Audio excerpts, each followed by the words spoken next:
Assalamualaikum, magandang gabi. Ito ang Pasada alas 7, maghahatid sa inyo ng balita at impormasyon sa Bangsamoro Region.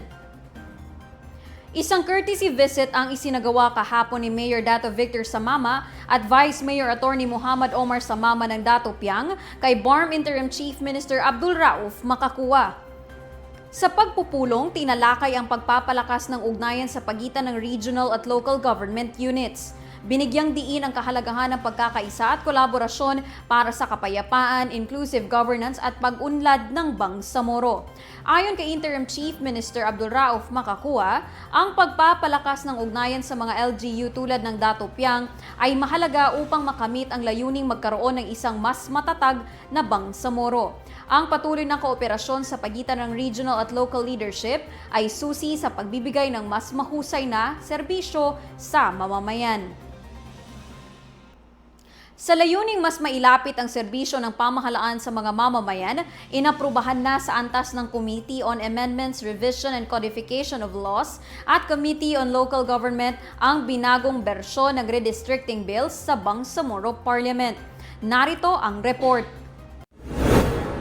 Inendorso na ng Joint Committee on Local Government at Committee on Amendments, Revision and Codification of Laws ang binagong bersyon ng Parliament Bill No. 351, ang panukalang batas na layong ayusin ang mga hangganan ng ilang distrito sa Bangsamoro Region batay sa pinakabagong datos mula sa Philippine Statistics Authority.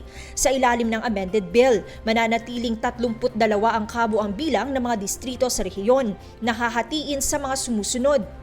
Ang mga rebisyong ito ay nakabatay sa pinakahuling datos ng populasyon ng PSA, kung saan tinatayang nasa 4.5 million na ang populasyon ng BARMM noong 2024, hindi pa kasama ang lalawigan ng Sulu. Ayon kay Local Government Committee Chair Member of the Parliament, Attorney Nagib Sinarimbo, sa kabila man ng mga hamon ukol sa panukalang batas, sinikap ng komite na mapakinggan at maisaayos ang mga issue at concerns na idinulog sa komite.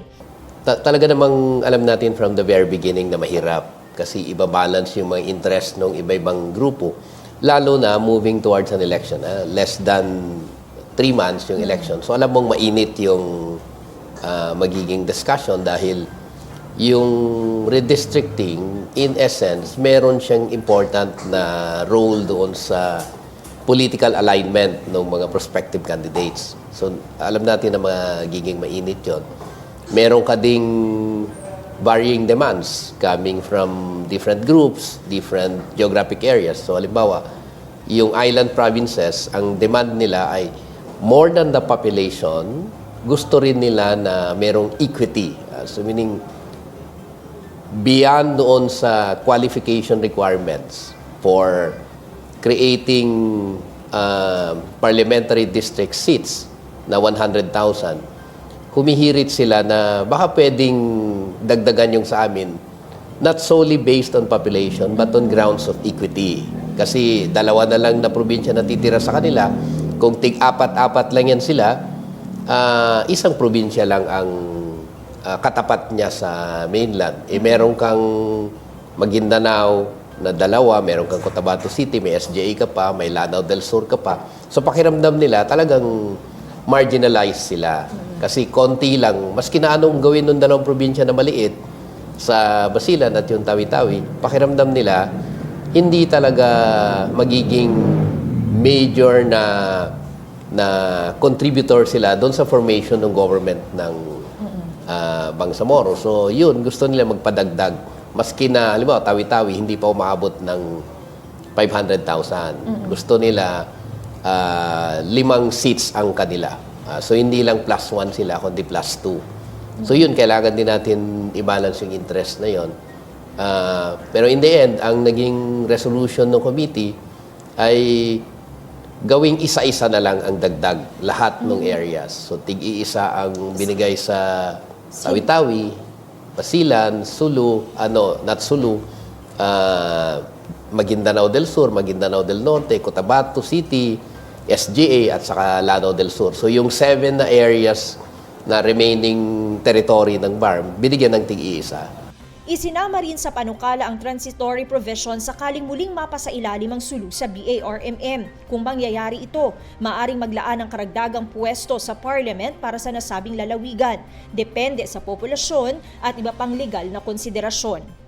So yun yung naging provision noon na ma-open up natin yung door for the return of Sulu and at the same time ensure na meron siyang representation sa Parliament.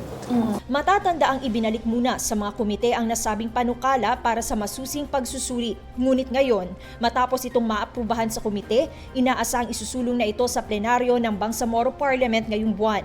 Ang redistricting bill ay isa sa mga hakbang ng BTA upang masiguro ang patas na representasyon at mas epektibong pamumuno sa rehiyon. Lori May Andong, BIO News. Patuloy naming tututukan ang pag-usad ng panukalang ito sa mga susunod na linggo. Bilang bahagi ng patuloy na pagtugon sa pangangailangan ng mga vulnerableng sektor sa Bangsamoro Region, isinagawa ng Ministry of Social Services and Development ang pamamahagi ng social pension para sa mga indigent senior citizens sa Lanao del Sur sa ilalim ng Social Pension o SOCPEN program. Umabot sa kabuuang 32,281 na senior citizens ang nakatanggap ng tig 6,000 pesos mula July 2 hanggang 28, 2025 sa magkasabay na payout na isinagawa sa iba't ibang bayan sa lalawigan. Malabang, 3,311, Madalom, 1,736, Madamba, 1,660, Sultan Dumalondong, 1,109, Kapatagan, 1,776, Binidayan, 1,759, Lumbaka Unayan, 1,309, Pagayawan, 873, Lumbatan, 1,995, Ganasi, 2,014, Calanogas, 1,118, Bayang, 1,855, Balabagan, 1,353, Tubaran, 2,223, Lumbayan Nage, 1,143, Pualas, 1,215, Marogong, 1,215, Picong, 1,223, Bacolod, Calawi, 1,267 at sa Butig naman ay 2,000.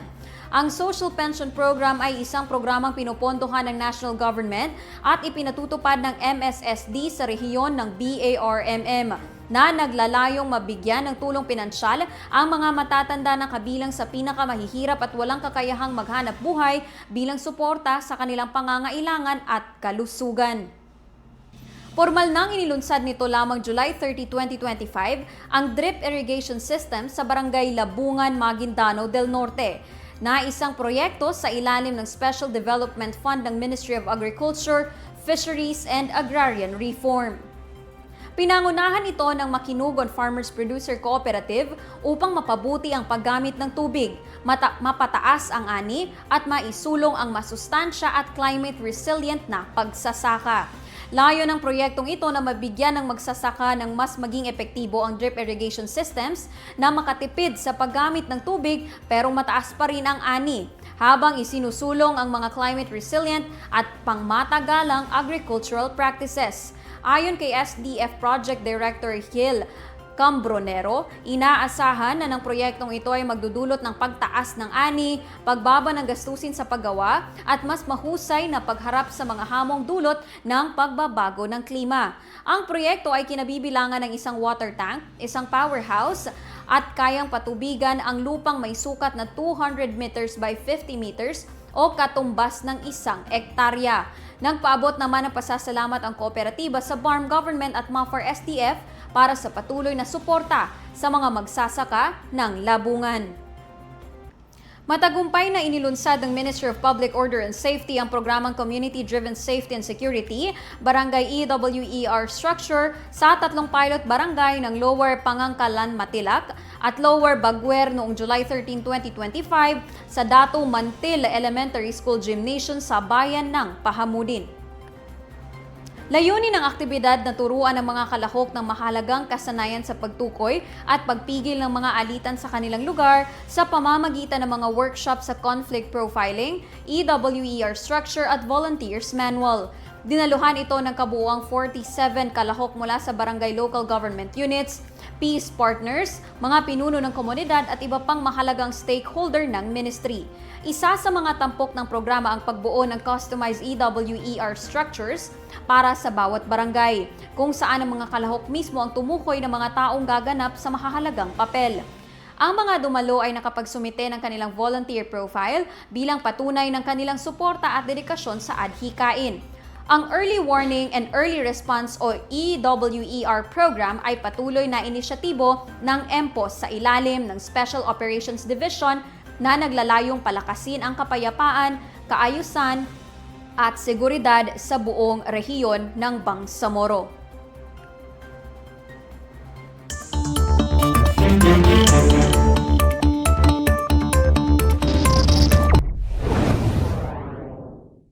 Sa ating panahon ngayon, makakaapekto sa panahon ng Mindanao ang southwest monsoon. Ayon sa Pag-asa, magdudulot ito ng mga pag-ulan sa bahagi ng Zamboanga Peninsula, Negros Island Region, Basilan, Tawi-Tawi, Sultan Kudarat at Sarangani. Kaya pinag-iingat pa rin ang mga nasa low-lying areas sa posibleng maidulot na pagbaha at landslide naman sa mga nakatira malapit sa bundok. Manatiling nakaantabay sa mga paalala ng Pag-asa at Barm Ready sa ating panahon ngayon. Sundan ang Facebook pages ng Barm Ready at Barm Ready Weather Update. Makikita rin ang mga hotline numbers ng Barm Ready sa inyong mga screens. Assalamualaikum! March 3, 2025 nang itinilaga ni Pangulong Ferdinand Bongbong Marcos Jr. bilang Chief Minister ng Bangsamoro Autonomous Region in Muslim Mindanao si Chief Minister Abdul Rauf Makakua. Sa loob ng higit 4 na buwan mula nang siya'y manungkulan, kanyang pinagpatuloy ang mga nasimulan sa BARMM at mas pinatatag pa ang paggogobyerno sa rehiyon. Bukas, 7 ng Agosto, kanyang ilalahad ang lahat ng accomplishments ng Government of the Day. Mula sa mga ipinakilalang mga bagong pulisiya hanggang sa priority agenda. Bukas yan ng 1:00 ng hapon sa Sharif Kabunsuan Cultural Complex. Mapapanood nyo rin via live stream sa official social media accounts ng Bangsamoro Government at Bangsamoro Transition Authority Parliament. Pagpalain ang Bangsamoro. At yan ang mga balitang tampok sa Pasada alas 7. Para lagi pong updated sa mga kaganapan at impormasyon sa BARMM, i-like, i-follow at i-share ang official social media accounts ng Bangsamoro Government na makikita sa inyong mga screens. Mapapanood nyo rin ang episode na ito ng Pasada alas 7 sa YouTube page ng Bangsamoro Government. Bisitahin din ang bangsamoro.gov.ph. Ako si Yana Sanday ng Bangsamoro Information Office, maghahatid balita sa ngalan ng serbisyo publiko at moral governance. Maraming salamat po at pagpalain ang Bangsamoro.